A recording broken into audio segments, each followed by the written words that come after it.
wanti yeroo dheeraadhaaf sodaatamaa tureem raawwatee jira. Israa'el jimaata irratti iddoowwan wirtuu sagantaa nukleeraa Iraan jettu aleerteerti. Haleellaa kana hordofeem haleellaan haloo baay'insaam Iraan irratti fudhatamuu danda'a jechuun Israa'el labsii yeroo muddamaa kan labsite yoo ta'u, haleellaa Israa'el Iraan irratti fudhatte kanaan hoogganaan warraaqsa Islaamaa Iraan Hussein Salami dabalatee saayintiistootiin nukleeraa akkasumas aangootiin humnoota waraanaa biyyattii hedduun ajjeefamuu miidiyaaleen biyyoolessaa Iraan gabaasanitti jiru. Ameerikaan haleellaa burtuu gabaasa nukleeraa Iraan irratti fudhatte kana keessatti qooda akka keessaan qabaanne dursitee kan ibsite yoo ta'u ammoo Trump irra deebiidhaan ibsa kennaniin haleellaa kanaaf itti gaafatamummaan kan Iraan mataa isheeti, sababiin ishee ammoo waliigaltee mallatteessu dhabuu isheeti jechuun barreessanitti jiru. Haleellaa Israa'el iddoowwan nukleeraa Iraan irratti raawwachuu ilaalchisee tilmaamni waggootaaf naannawaa kana ture yeroo ta'u, guyyoota muraasa darban keessatti garuu haalli cimee akka itti fufee miidiyaaleen gabaasaa turanitti jiru. Keessumaatti ammoo kamisa darbee miidiyaaleen Ameerikaa haleellaan akkanaa dhiyootti ta'uu gabaasanii kan turan yoo ta'u, Israa'el marii Ameerikaa fi Iraan gidduutti eblarraatti eegalee adeemsifamaa ture waliigaltee nukleeraa haaraa Iraan sagantaa nukleeraa qabaachuu dandeessu mala jetti yaaddoo keessa akka turtes ibsameera. Kanaanis ammoo Israa'el bifa kamiinuu fudhachuu akka hin dandeenye dubbatteetti. Waggootaaf sagantaa nukleeraa Iraan irratti balaan jiraachuu akka danda'u waggootaaf akeekkachiisaa turteerti. Ministeerri muummee Israa'el Benjamin Netanyahuun walakkeessa bara 1990 irratti eegalee kan mata duree haasaa isaanii taasisaa turanitti jiru. Wanti kun ammoo yeroo dheeraadhaaf sodaatama akka tures miidiyaaleen idil addunyaa gabaasaa turuun isaanis ni yaadatama. Keessumaayyuu ammoo waraanni addunyaa sadaffaan jalqabuu danda'a sodaan jedhus asumarraati madda. Lolli guddaa magaalaa guddoo Iraan Taahiraanitti dhagahame. Sa'aatii biyyattii sa'aatii 3 fi daqiiqaa 30 akka ta'edha BBC'n kan gabaase. Israa'el keessatti ammoo sa'aatii wal fakkaataatti sagaleen akeekkachiiftuu qilleensarraa gadhiifamuudhaan jiraattotiin hirribaatii akka dammaqanidha maddeen kan ibsan. Kanaaf ammoo bilbilli yeroo balaa akeekkachiisu akka qaqqabus ta'etti jira. Akka miidiyaan biyyoolessaa Iraan gabaasetti haleellaan jalqabaa taanse sa'aatuwwan booda wirtuun gabbisa nukleeraa Naataanzaa kan magaalaa guddoo biyyattii irraa kiiloomeetira 225 fagaatee argamu keessatti dho'insi kan mudate. Ministeerri muummee Israa'el Benjamin Netanyahuun gama isaatiin haleellaan Operation Rising Line jedhu yookiin haleellaa leencaa dammaqaa jiru jedhu kana wirtuuwwan waraanaa irratti kan xiyyeeffatee fi Iraan Israa'eliif yaaddoo akka hin taanee fi hin danda'amnetti onkuteesse jechuudhaan ibsani. Haleellaan kun guyyootaaf itti fufuu akka danda'es kan dubbate pirezidaantichi ji'oota dhiyoositti Iraan tarkaanfiiwwan kanaan dura fudhattee hin beekne fudhachaas turteerti. Iraan yeroo gabaabaa keessatti meeshaaleen nukleeraa ni oomisti, tarii waggaa keessattis ta'uu mala, tariitii ammoo waggoota dhiyoositti keessatti ta'uu mala. Kun immoo jiraachuun Israa'eliif yaaddoo guddaadhaas jiranitti jiru. Gama Iraaniitiin ammoo dubbi himaa waraanaa Iraan akka dubbatetti Ameerikaa fi Israa'el gatii guddaa kafalu jechuudhaan Reutersitti manitti jiru.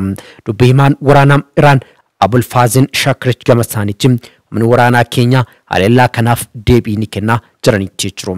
Deebii nuti kenninu ammoo deebii ulfaataa ta'uu mala, kanaaf ammoo hunduu qophaa'uu qaba jechuudhaan akeekkachiisaniiru.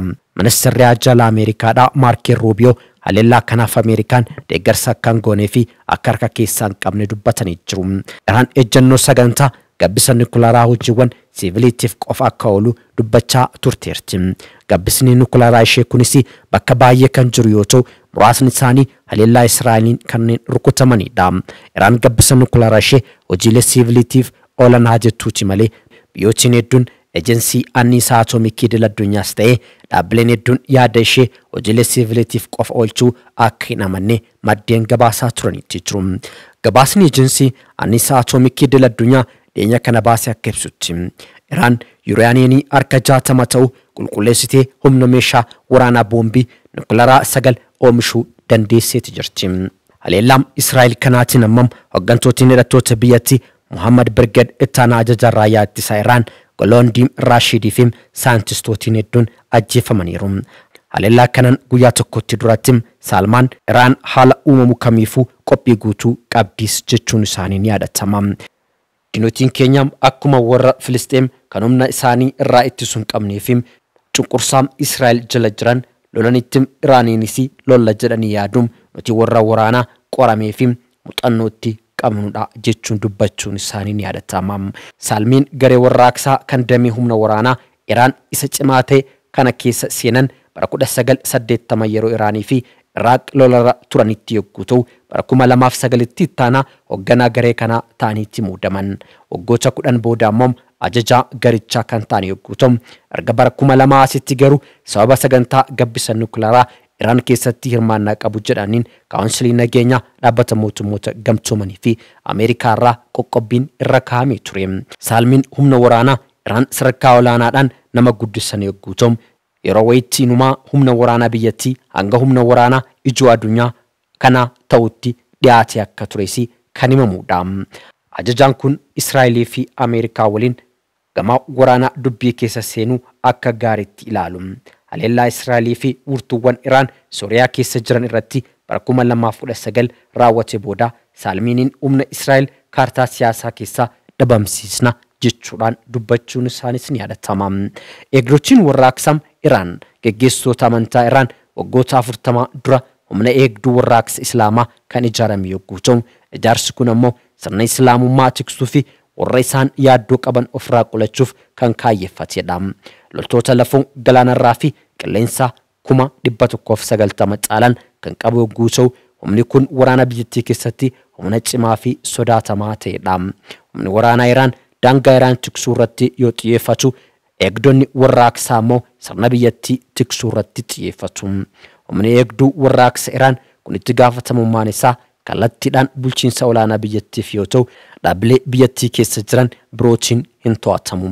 Humni warraaqsaa kun harka sadaffaan dinagdee biyyattii kan to'atu yogguu ta'u waliigalteewwan injiinaringii fi ijaarsa adda addaatiin doolaara biiliyoonaan lakkaa'amu sochoosuu qaama danda'udha. Baagiddu galeessaa keessatti bakka kamittuu maallaqaan meeshaa waraanaatiin teekinooloojiidhaan leenjii kennuu mootummoota michuu isaanii ta'an tumsuu humna isaanii kanneen mul'isanidha. Geggeessitootiin olaanoon galee warraaqsa kanaa karaa lafa jalaatiin garee hidhattoota qaxanaa sana keessa jiran biyyoota akka Afgaanistaan, Iraaq, Libaanos, Filisxeenii fi Yamaan keessatti tumsuu irrattis gahee olaanaati qabu. Geggeessitootiin garee kanaa duraanii mootummaa biyyattii keessatti paarlaamaa fi siyaasa keessatti dhiibbaa warra uumanidha. Pireezidaantiin duraanii Mohaammed Abduun Jaaldii fi afyaa'iin mana marii duraanii Ali Laarjid isaan keessaa warra eeramanidha. Pireezidaantiin Ameerikaadhaa Doonaald Tiraamp ammoo Israa'el haleellaa kana caalu raawwachuu malti jechuudhaan Iraaniin akeekkachiisaniiru.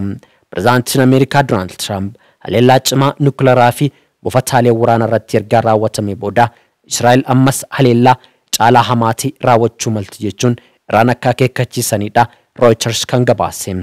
Iraaniif carraa irratti carraa kenneef kan jedhu Tiraamp akka dhimma sagantaa nukleeraa ishee ilaalchisuun waliigaltee irra ga'u akka qabdusi gaafatanitti jiru.